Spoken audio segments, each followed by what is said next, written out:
ওয়ালাইকুম সম্মানিত দর্শক শ্রোতা, এইবার আমেরিকার জামাতকে নিয়ে এক পরিকল্পনা প্রকাশ করল। আমেরিকার সবচেয়ে জনপ্রিয় যে সংবাদ মাধ্যম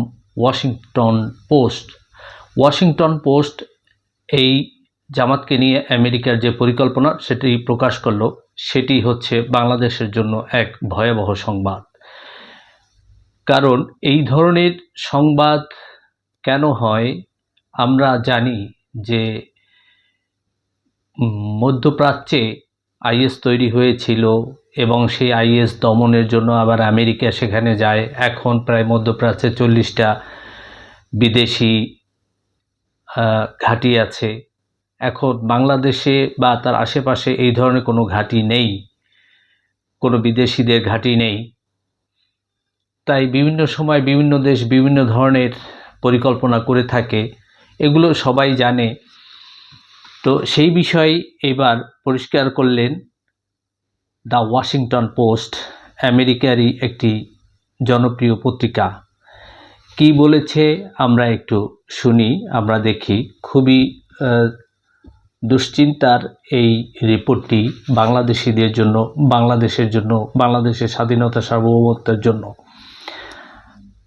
আসুন বিস্তারিত আগে পত্রিকাটায় কি লিখেছে সেইটুক শুনি, তারপরে বলি বিস্তারিত।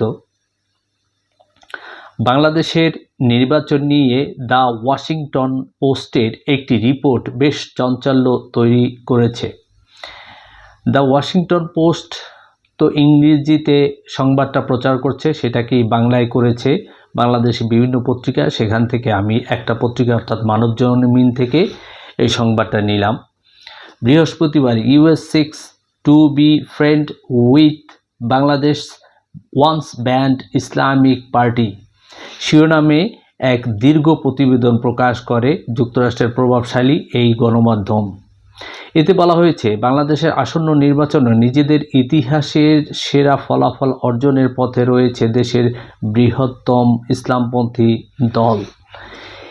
এই পরিস্থিতিতে দলটির সঙ্গে সম্পর্ক জোরদার করার পরিকল্পনা করছে যুক্তরাষ্ট্রের কূটনীতিকরা।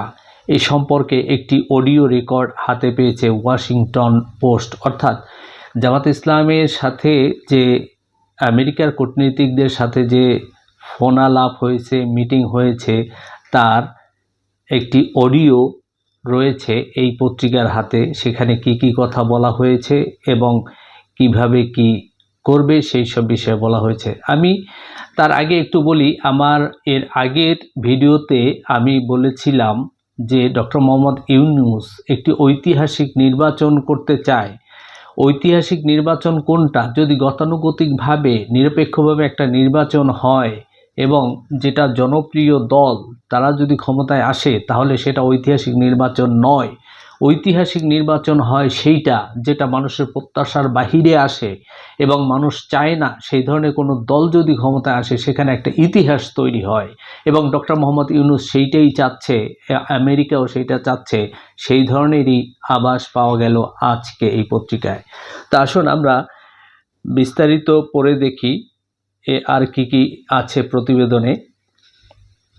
এখানে এটাও আছে যে জামাত ইসলাম যদি ইসলামী আইন বা শরিয়া আইন কায়েম করতে চায়, তাহলে বাংলাদেশ থেকে আমেরিকার যে গার্মেন্টস শিল্প আছে সব কিছু তুলে নিয়ে যাবে তারা। অর্থাৎ বাংলাদেশের যে গার্মেন্টস শিল্পের প্রায় 20% যায় আমেরিকাতে, সেগুলো তারা বন্ধ করে দিবে। প্রতিবেদনে বলা হয়, দেশের ইতিহাসে একাধিকবার নিষিদ্ধ হয়েছে জামাতে ইসলামী। ছাত্র জনতার 24-এর ছাত্র জনতার গণ অভ্যুত্থানে শেখ হাসিনা ক্ষমতাচ্যুত হওয়ার আগে দলটি নিষিদ্ধ করা হয়। এর আগে জামাত শরিয়া আইন অনুযায়ী রাষ্ট্র পরিচালনা এবং নারীদের সন্তান লালন পালনে সহায়তার জন্য তাদের কর্মঘণ্টা কমানোর কথা বলেছে। তবে দলটি সম্প্রতি জনসমক্ষে নিজেদের ভাবমূর্তি নরম করার এবং জনসমর্থনের ভিত্তি বৃদ্ধির চেষ্টা হিসেবে প্রধান লক্ষ্য হিসেবে দুর্নীতি নির্মূলের বিষয়টি উপস্থাপন করেছে। পরবর্তীত এই রাজনৈতিক প্রেক্ষাপটে ইসলামপন্থী এই দলটি সঙ্গে কাজ করার বিষয়ে ইঙ্গিত দিয়েছে ঢাকায় নিযুক্ত মার্কিন কূটনীতিকরা। ওয়াশিংটন পোস্টের হাতে আসা অডিও রেকর্ড অনুযায়ী গত 1 ডিসেম্বর ঢাকায় নারী সাংবাদিকদের সঙ্গে এক রুদ্ধদ্বার বৈঠকে একজন নারী কূটনীতিক বলেন, দেশটিতে এখন ইসলামী ভাবধারা বৃদ্ধি পেয়েছে। আগামী 12 ফেব্রুয়ারির নির্বাচনে জামাতে ইসলামী আগের যে কোনো সময়ের চেয়ে ভালো ফলাফল করবে বলে মনে করেন এই কূটনীতিক। আর আমি এগুলো বলেছিলাম অনেক আগেই, শেখ হাসিনার আমলেই, যখন এসে আমেরিকা ইউরোপীয় রাষ্ট্রদূতরা যখন এসে জামাত ইসলামের সাথে একের পর এক সিরিজ মিটিং করে, তখনই আমি বলেছিলাম যে কিছু একটা হতে যাচ্ছে। তো অডিও রেকর্ডে এই কূটনীতিককে বলতে শোনা যায়, আমরা তাদের বন্ধু হিসাবে পেতে চাই। এই সময় তিনি কক্ষে উপস্থিত সাংবাদিকদের কাছে জানতে চান তারা তাদের টেলিভিশনগুলোতে দলটির প্রভাবশালী ছাত্র সংগঠনের সদস্যদের আমন্ত্রণ জানাতে আগ্রহী কি না। তিনি প্রশ্ন করেন, আপনারা কি তাদের সঙ্গে কথা বলতে পারেন? তারা কি আপনাদের টকশোতে যাবে? নিরাপত্তার কথা জানিয়ে ওই কূটনীতিকের নাম প্রকাশ করা থেকে বিরত রয়েছে ওয়াশিংটন পোস্ট। জামাতে ইসলামী বাংলাদেশের তাদের নিজস্ব ব্যাখ্যা অনুযায়ী শরিয়া আইন চাপিয়ে দেওয়ার চেষ্টা করতে পারে, এমন আশঙ্কাকে মার্কিন কূটনীতিক খুব একটা গুরুত্ব দেননি। তিনি জানান, ওয়াশিংটনের হাতে এমন কিছু প্রভাব খাটানোর হাতিয়ার রয়েছে যা তারা প্রয়োজনে ব্যবহার করতে প্রস্তুত। ওই কূটনীতিক বলেন, আমি বিশ্বাস করি না যে জামাত শরিয়া আইন চাপিয়ে দিতে পারবে। তিনি উল্লেখ করেন, দলটির নেতারা যদি উদ্বেগজনক কোনো পদক্ষেপ নেয় তবে পরদিনই যুক্তরাষ্ট্র তাদের উপর শতভাগ ট্যারিফ বা বাণিজ্য শুল্ক আরোপ করবে। অর্থাৎ জামাতে ইসলাম যদি ইসলামী আইন চালু করে বা শরিয়া আইন চালু করতে চায় বা করে, তাহলে বাংলাদেশের উপর অর্থনৈতিক অবরোধ দিবে বা 100% শুল্ক চাপিয়ে দেবে আমেরিকা। এই কথা এখানে বলা হয়েছে। ঢাকায় মার্কিন দূতাবাসের মুখপাত্র মনিকা সাই ওয়াশিংটন পোস্টকে বলেন, ডিসেম্বরে অনুষ্ঠিত ওই আলোচনাটি ছিল মার্কিন দূতাবাসের কর্মকর্তা এবং স্থানীয় সাংবাদিকদের মধ্যে একটি রুটিন মাফিক অফ দ্য রেকর্ড বৈঠক। তিনি আরও যোগ দেন, বৈঠকে অনেকগুলো রাজনৈতিক দল নিয়ে আলোচনা হয়েছে। এছাড়া যুক্তরাষ্ট্র নির্দিষ্ট কোনো রাজনৈতিক দলের পক্ষ নেয় না। বাংলাদেশের জনগণ যে সরকারই নির্বাচিত করবে, যুক্তরাষ্ট্রের তাদের সঙ্গে কাজ করার পরিকল্পনা রয়েছে। এগুলো হচ্ছে লোক দেখানো ভদ্র কথা। তবে ওই বৈঠক নিয়ে মন্তব্য করতে রাজি হয়নি জামাতের যুক্তরাষ্ট্রভিত্তিক মুখপাত্র মোহাম্মদ রহমান। তিনি জানান, ব্যক্তিগত কোনো কূটনীতিক বৈঠকে করা মন্তব্যের প্রেক্ষাপটে আমাদের তরফে কোনো মন্তব্য করার সিদ্ধান্ত নেই। প্রতিবেদনে বলা হয়, মার্কিন কূটনীতিকরা বাংলাদেশের সংকটকালীন এবং রূপান্তরকালীন এই সময়ে দেশের রাজনৈতিক ভবিষ্যৎ কীভাবে দেখছেন সে বিষয়টি এতদিন প্রকাশিত থাকা এসব মন্তব্য থেকেই স্পষ্ট।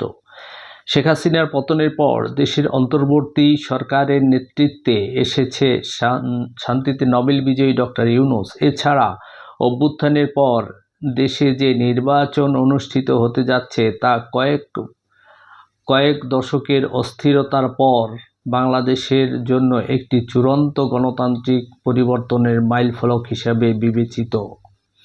এদিকে পাকিস্তানের সঙ্গে ভারতের সংঘাত নিয়ে মতবিরোধ এবং রাশিয়ার কাছ থেকে জ্বালানি তেল আমদানি, ট্রাম্পের অতিরিক্ত শুল্ক আরোপ এবং বাণিজ্য চুক্তি ঝুলে থাকার ফলে নয়াদিল্লি ও ওয়াশিংটনের মধ্যকার সম্পর্ক এমনিতেই তলানিতে গিয়ে ঠেকেছে। এই আবহে জামাতের সঙ্গে যুক্তরাষ্ট্রের এই সখ্য ভারতের সঙ্গে যুক্তরাষ্ট্রের মধ্যে নতুন করে দূরত্ব তৈরি করতে পারে বলে মনে করেন আটলান্টিক কাউন্সিলের দক্ষিণ এশিয়া বিষয়ক সিনিয়র ফেলো মাইকেল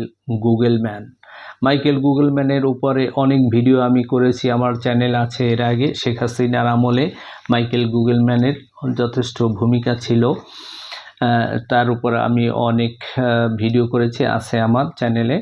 তো এখানে যেটা দেখা যায় যে 2008 সালে এই আমেরিকাই এবং ভারত মিলে আওয়ামী লীগকে ক্ষমতায় এনেছিল, যে কারণে এখন এই জামাত ইসলামকে ক্ষমতায় আনতে চায়, যে চাওয়াগুলো আছে সে চাওয়াগুলো বিএনপি আওয়ামী লীগ কেউ দেয় নাই বলে এখন তিনি বলেন জামাত বহু বছর ধরেই বাংলাদেশের ভারতের উদ্বেগের বিষয়।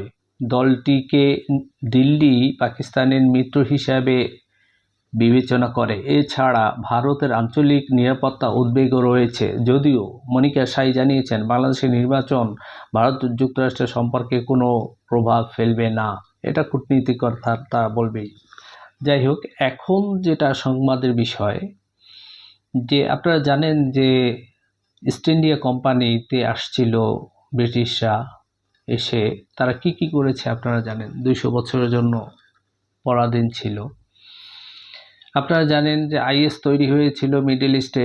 আইএস তৈরি করে তাদেরকে বলা হয়েছিল খেলাফত, তারা খেলাফত কায়েম করবে। খেলাফত তো কায়েম করতে পারে নাই।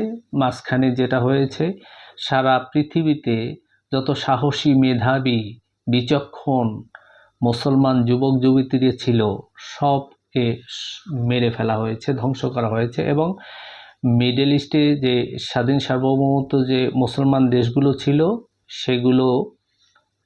সেগুলোতে এখন বিদেশি বাহিনীর ঘাঁটি আছে, অর্থাৎ স্বাধীনতা নাই এখন আর সেখানে। অর্থাৎ ইসলামিক যে দেশ, মুসলমানদের যে স্বাধীনতা, সেগুলো হারিয়ে গেছে। এখন বাংলাদেশ থেকেও হয়তো চিরদিনের জন্য মুসলমানদের সুখ শান্তি বা ইসলামকে ধ্বংস করার জন্য বা ইসলামিক রাজনীতি ধ্বংস করার জন্যই জামাতকে ক্ষমতায় হয়তো আনা হচ্ছে, এরকমেরই আভাস পাওয়া যাচ্ছে। এখন জনগণের চিন্তা, জনগণ ডিসিশন নেবে তারা কি করবে। দেশকে একটি নির্দিষ্ট গৃহযুদ্ধের হাত থেকে বাঁচাবে, না একটি গণতান্ত্রিক শান্তিপূর্ণ প্রকৃত বাংলাদেশি হিসেবে বেঁচে থাকবে, এটা জনগণের বিষয়। ধন্যবাদ সবাইকে। আসসালামু আলাইকুম ওয়া রাহমাতুল্লাহ।